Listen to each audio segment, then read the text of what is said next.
Hello दोस्तों, welcome to electronic study YouTube channel. नमस्कार आप सभी को। यहाँ पर हम बात करेंगे आपके बीटीसी या डीएलएड चौथे सेमेस्टर से विज्ञान के सुपरफास्ट बुलेट रिवीजन के बारे में। वेरी शॉर्ट टाइप के क्वेश्चंस के आंसर्स को लेकर के यहाँ पर हम बात करने वाले हैं। क्वेश्चन को देखेंगे और आंसर्स को देखेंगे। इसके पहले अगर आपको प्रीवियस वीडियोज़ को वॉच करना है तो आप जो फास्ट बुलेट रिवीजन की प्लेलिस्ट है फोर्थ सेमेस्टर की, उसमें आप ज़रूर चेक करें। दोस्तों 66 नंबर क्वेश्चन में आप देख पा रहे होंगे कि पारितंत्र के कितने घटक होते हैं। जो आपका 66 नंबर क्वेश्चन है वो आपको विजिबल होगा। यहाँ पर अगर मैं बात करूँ पारितंत्र के घटकों को लेकर के, तो इसके दो घटक देखने को मिलते हैं। एक तो आपका बायोटिक कंपोनेंट होता है और जो सेकंड आपका घटक है वो अबायोटिक कंपोनेंट होता है, यानी कि अजैविक घटक होते हैं।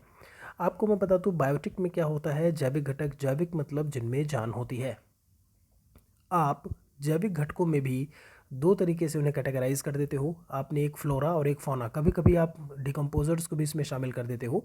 लेकिन जैविक घटकों में मुख्य रूप से फ्लोरा यानी कि जो पेड़ पौधे होते हैं और फौना यानी कि जो जीव जंतु हैं वो शामिल होते हैं।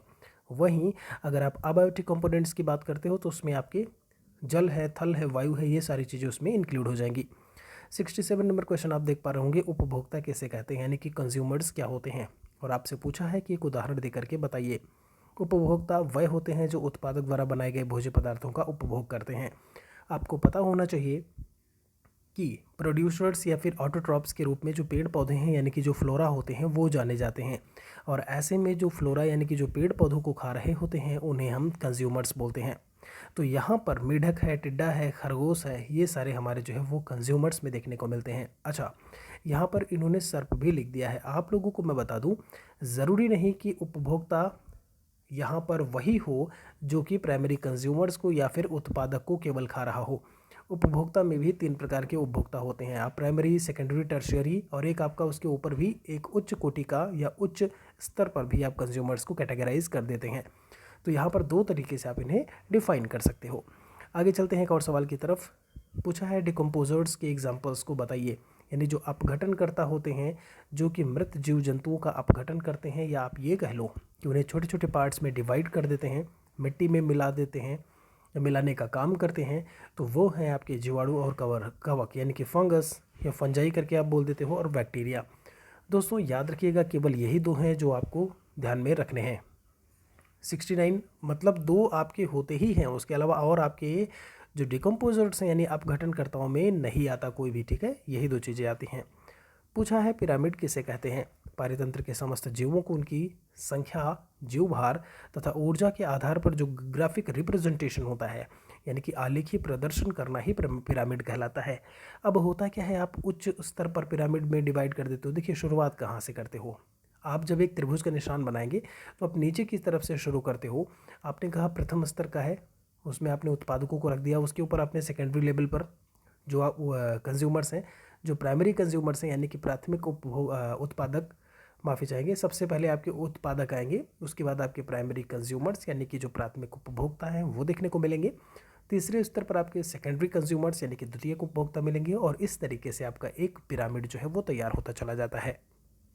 70 नंबर में पूछा है पिरामिड, पारिस्थितिकी पिरामिड कितने प्रकार का होता है। आपको इकोलॉजिकल पिरामिड के बारे में पूछा है, कितने टाइप्स होते हैं। तो इकोलॉजिकल पिरामिड जो है आपका जीव संख्या पिरामिड, उनकी संख्या के आधार पर, जैवभार यानी कि बायोमास के आधार पर, और एनर्जी फ्लो के आधार पर, ठीक है, ऊर्जा के आधार पर आप इन्हें इस तरीके से डिवाइड करते हो।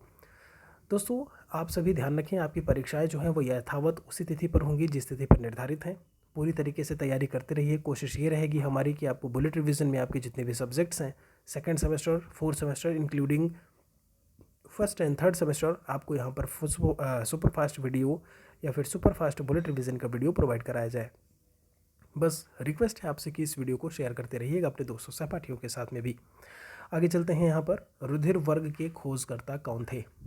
ब्लड ग्रुप को लेकर के जब आप बात करते हो तो उसके खोजकर्ता का नाम पूछा है, तो कार्ल लैंड स्टीनर। एक चीज़ आपको यहाँ पर ध्यान रखनी है, जैसे आपका AB जो ग्रुप है, ब्लड ग्रुप है, जब आप उसे सर्वग्राही के तरीके से बोलते हो, और जो O है वो आपका सर्वदाता होता है। सर्वग्राही ओमनी रेसिपिएंट बोल देते हो आप उसे, और जो सर्वदाता होता है ओमनी डोनर करके, वो आपका O ब्लड ग्रुप होता है।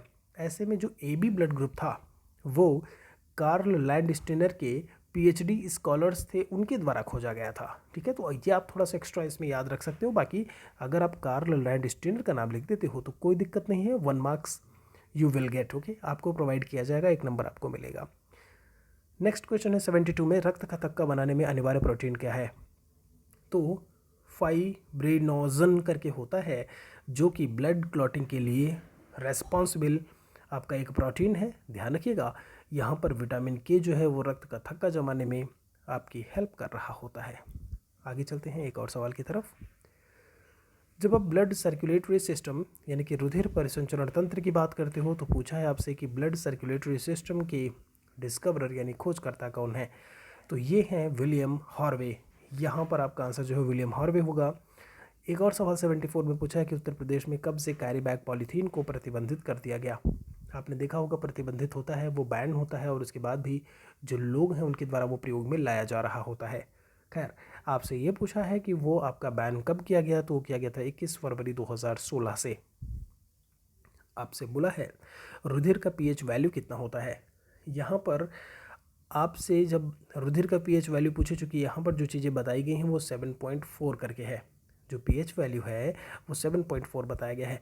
एग्जैक्टली इसकी जो वैल्यू है वो है 7.35 टू 7.45। कितना? 7.35 से लेकर के 7.45 तक जो पीएच वैल्यू है रुधिर का वो देखने को मिलता है। यह एक बेसिक सॉल्यूशन है यानी कि एक क्षारीय विलयन है। ये भी आप बहुत अच्छी तरीके से याद रखिएगा, ध्यान रखिएगा। ऐसे ही अगर आपसे पूछता है कि जल का पीएच मान कितना है, तो ये आप बताओगे कमेंट सेक्शन में। जी हाँ, ये आपके लिए एक सवाल है कि जो पीएच वैल्यू ऑफ वाटर यानी कि जल का जो पीएच मान है वो कितना होता है। हम आशा करते हैं, उम्मीद करते हैं कि आप सभी लोग अपना कुछ सेकंड का कीमती समय निकाल करके कमेंट सेक्शन में ज़रूर बताएंगे कि पीएच वैल्यू जल की कितनी होती है। किस रुधिर वर्ग को सर्वदाता और किसको सर्वग्राही बोलते हैं? अभी अभी मैंने आपको ये चीज़ बताई हुई है थोड़ी देर पहले ही कि सर्वदाता यानी कि ओमनी डोनर जो होता है वो ब्लड ग्रुप ओ होता है। वहीं जब सर्वग्राही यानी ओमनी रेसिपिएंट की हम बात करते हैं तो वो ब्लड ग्रुप ए बी होता है। तो कोई दिक्कत समस्या यहाँ पर नहीं होनी चाहिए। एक वयस्क व्यक्ति में औसतन कितना रक्त होता है? यहाँ पर एवरेज रूप से अगर देखा जाए तो कितना ब्लड जो है वो देखने को मिलता है एक व्यक्ति को लेकर के अगर आप बात करते हैं तो वो होता है 5 to 6 लीटर्स। याद रखिएगा, 5 से 6 लीटर तक जल जो है वो देखने को मिलता है। किसी तत्व की विद्युत ऋणात्मकता सबसे अधिक होती है? किस तत्व की? पूछा है कि अगर आप इलेक्ट्रोनिगेटिविटी की को लेकर के अगर आप बात करते हो तो सबसे ज़्यादा किसकी देखने को मिलेगी? तो यहाँ पर फ्लोरीन की जो है वो सबसे ज़्यादा विद्युत ऋणात्मकता देखने को मिलती है। कभी कभी होता है, आप देखते हो जब इलेक्ट्रॉन को ग्रहण कर रहे होते हैं तो कहीं ना कहीं ऋणात्मकता वाली बात जो है ज़्यादा मिलेगी देखने को कहीं कहीं, और जब हम इलेक्ट्रॉन को या कोई तत्व इलेक्ट्रॉन का जब त्याग कर रहा होता है तो वहाँ पर विद्युत धनात्मकता वाली बात हमें देखने को मिलती है। ये बात भी आप ध्यान कर लीजिएगा। चुंबकीय बल रेखाओं की 2 प्रमुख विशेषताएं। आपसे बोला है जो मैग्नेटिक फोर्स लाइंस होती हैं उनकी 2 कैरेक्टरिस्टिक्स कौन सी हैं? तो ये समांतर बल रेखाएं होती हैं, पहली चीज़ ये बताई है। दूसरी चीज़ इन्होंने ये बताया है, यहाँ पर ये कहा है कि हमेशा नॉर्थ से साउथ होकर के जाती हैं। N2S आपको देखने को मिलेंगी और ये पैरेलल फोर्स लाइंस होती हैं। ये चीज़ आपको यहाँ से ध्यान में रखना है। आगे पूछा है पृथ्वी के सभी पौधे अगर समाप्त हो गए तो जंतु जगत पर क्या प्रभाव पड़ेगा? ऐसे में ये है कि अगर मानो जीवन या जंतु जगत अगर समाप्त हो जाता है तो फिर अगर पौधे समाप्त हो जाते हैं तो जो मानव जीवन है या जो जंतु जगत है वो भी पूरी तरीके से ख़त्म हो जाएगा, क्योंकि हमारी डिपेंडेंसी उन्हीं प्रोड्यूसर्स पर, उन्हीं ऑटोट्रॉप्स पर होती है। और अगर ऐसे में वो ना रहे तो फिर हमारा जीवन या फिर हमारे जीवन का आगे चलना मुश्किल हो जाएगा। 81 में कहा है विद्युत धारा किसे कहते हैं, इसका मात्रक क्या है? तो विद्युत धारा जो है वो है आवेश प्रवाह की तरह को विद्युत धारा कहते हैं। I = Q/T होता है। आपसे अगर फॉर्मूला पूछता है, नहीं भी पूछता है, तो आप लिख दीजिएगा I = Q/T। सारे के सारे स्मॉल में होंगे। अगर मैं बात करूँ यहाँ पर विद्युत धारा की मात्रक को लेकर के, तो इसका जो SI इकाई है या SI unit of electric current that will be ampere, वो आपका एम्पियर होता है।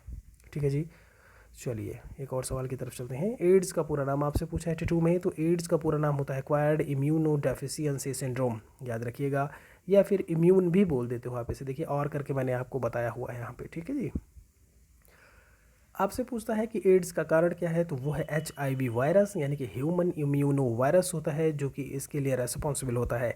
प्रत्येक वर्ष 1 दिसंबर को हम विश्व एड्स दिवस के रूप में मनाते हैं।